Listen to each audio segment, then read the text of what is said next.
ارشاد فرماتا ہے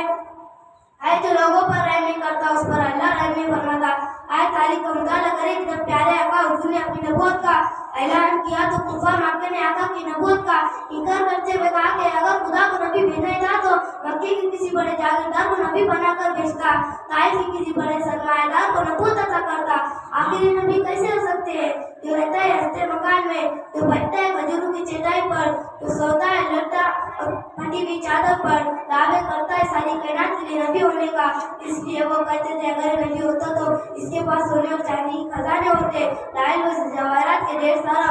سارے عمدہ محلات ہوتے۔ جب کفار کا غرور تکبر حد سے بڑھ گیا تو پھر غیرت خدا بندی نے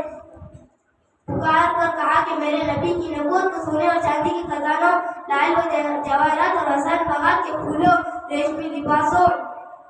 پھولوں میں تلاش کرنے والوں، میرے نبی کی نبوت کو دیکھ